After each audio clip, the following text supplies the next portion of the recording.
Bonjour à tous, ravi de vous retrouver sur Radio Sensation pour cette journée coulisses du bâtiment organisée par la Fédération française du bâtiment, dont nous recevons Philippe Bougard, qui est son président, en tout cas dans l'Eure, la Fédération française du bâtiment de l'Eure. Bonjour. Bonjour. Merci d'être avec nous. Alors, est-ce que vous pouvez nous expliquer dans un premier temps ce que représente la Fédération française du bâtiment dans l'Eure ?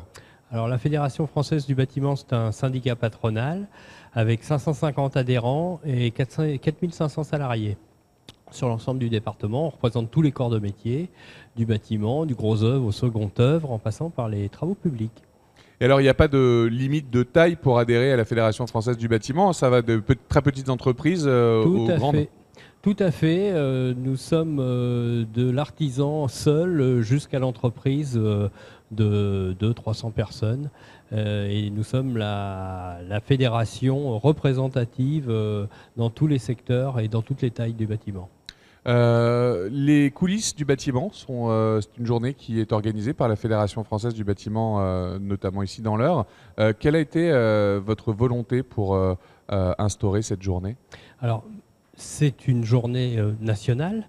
Les départements et le département de l'Eure qui la relaie depuis le début, sur des opérations spécifiques, comme ce collège qui est un chantier important et qui permet aux enfants de découvrir les métiers du bâtiment de par l'importance de l'ouvrage et puis la qualité de l'ouvrage. Et ça permet aussi à ces collégiens et ces lycéens de pouvoir éventuellement profiter de ce moment pour découvrir notre métier, et puis aussi pour les jeunes qui sont proches du Neubourg, de découvrir leur futur collège, ce qui est aussi important. Alors justement, donc on se trouve en ce moment même dans l'enceinte de ce nouveau collège du Neubourg qui est en pleine construction. Pourquoi avoir choisi ce site pour cette journée ? Écoutez, c'est un des chantiers les plus représentatifs du département au jour d'aujourd'hui. Il y en a d'autres, il y a la maison de retraite de Conches notamment, mais celui-ci était à un stade, si vous voulez, qui permet de voir des travaux de gros œuvres, des travaux de plaquistes, des travaux de finition en carrelage. Donc ça permet de voir un petit peu toutes les activités du bâtiment sur un même lieu et sur une même opération. Quel retour vous avez d'ores et déjà des élèves qui sont venus contempler, j'ai envie de dire, ces travaux ? Écoutez, il y a toujours un aspect un petit peu, je dirais, de découverte des jeunes. Alors, c'est plus ou moins attentionné, si je puis dire, mais ça reste malgré tout un souvenir pour eux. Et puis derrière aussi, l'action, parce que les enseignants utilisent cette journée pour mener comment dirais-je, des travaux en amont et en aval. Et c'est surtout ça qu'il faut retenir. C'est important que le monde enseignant soit à l'écoute de nos besoins et puisse aussi être porteur de comment dirais-je, de notre passion pour la construction. Alors justement, comment se porte le milieu du bâtiment dans l'Eure actuellement ? Écoutez, on est sorti d'une crise relativement profonde. Aujourd'hui, je dirais que les voyants sont au vert. Il faut rester prudent malgré tout parce que souvent les décisions gouvernementales peuvent, je dirais, faire stagner notre progression. Mais il est vrai qu'en ce moment, il y a du boulot, il y a du travail. A priori, là, le gouvernement est plutôt de votre côté. Il prêche la bonne parole, mais malgré tout, il nous met des fois des bâtons dans les roues, notamment sur le CITE, ou quand on nous supprime les aides pour les chaudières fuel à haute énergie et puis les fenêtres, c'est pas forcément des décisions qui sont porteuses. Donc il est important pour nous de réagir à ces moments-là. Alors on a parlé dans différents magazines aujourd'hui notamment de la formation. Ça a une grande importance pour vous, la formation ? Écoutez, effectivement, au jour d'aujourd'hui, on est plutôt dans un moment où on cherche du personnel. On essaye de prêcher la bonne parole en disant que nos métiers sont de beaux métiers, et c'est vrai, ce sont de beaux métiers où les gens peuvent avoir un cursus au niveau de l'évolution de carrière important. Nous sommes aussi des entreprises de territoire, donc ça veut dire que les gens, c'est du travail local, c'est important aussi de le souligner. Aujourd'hui, cette opération Coulisses du bâtiment, elle sert aussi à médiatiser notre action et aussi à faire découvrir et aussi inspirer les jeunes et leurs parents à ce que les jeunes suivent plutôt un cursus dans le bâtiment plutôt qu'ailleurs. Vous pensez que le bâtiment jouit d'une mauvaise image aujourd'hui encore ? Écoutez, il y a effectivement des images qui sont difficiles à gommer, je ne vous le cache pas.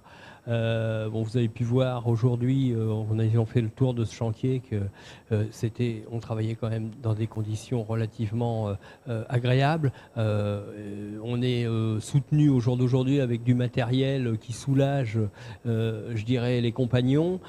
Aussi des matériaux. Au jour d'aujourd'hui, le sac de 50 kg a disparu. On est avec des sacs de 25 kg. Enfin, il y a quand même un certain, je ne vais pas dire un confort, mais il y a quand même un réel progrès au niveau des conditions de travail. Et c'est ce qu'il faut souligner. Et puis, ce qui est aussi important, c'est que les conditions de rémunération sont, dans le secteur du bâtiment, relativement intéressantes par rapport à d'autres secteurs. Alors la rémunération, c'est un des points importants quand on crée une société, puisque au-delà de ce que le salarié peut toucher en net dans sa poche, il y a tout ce qu'il y a comme charge à payer pour l'entreprise. Et aujourd'hui, de nombreux corps de métier, notamment, existent sous la forme des auto-entrepreneurs. Sont des concurrents pour vous ? Écoutez, c'est un système qui, pour nous, Fédération du bâtiment, nuit à la bonne image du bâtiment. Je pense qu'au jour d'aujourd'hui, quelqu'un qui s'installe surtout sur des métiers, je dirais, anciens comme le bâtiment, n'ont pas besoin de passer par un stade d'auto-entrepreneur. On peut se mettre directement artisan. Je sais que ce système peut être encourageant pour des métiers nouveaux ou des métiers, disons, où il n'y a pas de considération, de garantie par la suite. Nous, je veux dire, les artisans, lorsqu'ils travaillent, ils donnent une garantie de leurs travaux. Je pense qu'il est important qu'on revienne à un système beaucoup plus, je dirais, comme on avait auparavant. Le manque de femmes dans la profession aujourd'hui, c'est un problème ? Alors, le nombre de femmes dans la profession aujourd'hui, moi, je dis le manque, hein. Vous dites le nombre, moi je dis le manque.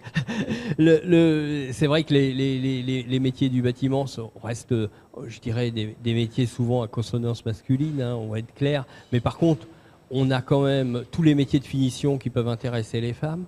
On a tous les métiers en termes de bureau, en termes de conduite de travaux, qui peuvent intéresser les femmes. Vous avez vu qu'ici, nous avons une femme architecte qui mène ce chantier. Tout à fait. Elles sont d'ailleurs souvent, je dirais, elles responsabilisent plus souvent les gens sur le terrain.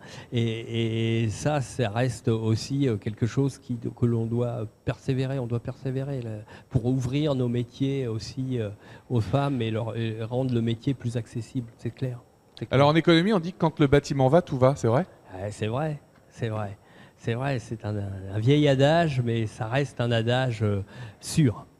Quelle vision vous avez pour l'avenir proche, ici dans l'Eure ? Alors écoutez, dans l'Eure, la vision, c'est effectivement continuer à développer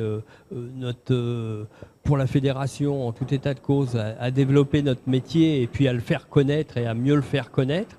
Et l'avenir, ça va être comment dirais-je, de la formation. Le nerf de la guerre, c'est la formation pour le bâtiment et je dirais l'intérêt que les gens et la population va porter à nos métiers. Merci d'avoir été avec nous, Philippe Bougard. Il y a un site internet si on veut se renseigner auprès de la fédération ? Oui, tout à fait. Il y a un site qui est www.batiment.fr. Vous aurez toutes les informations. Merci en tout cas de nous avoir éclairé sur le rôle de la Fédération française du bâtiment de l'Eure. Merci à vous de nous avoir suivis. Vous pouvez retrouver ce podcast en audio et en vidéo sur notre site internet radiosensation.fr.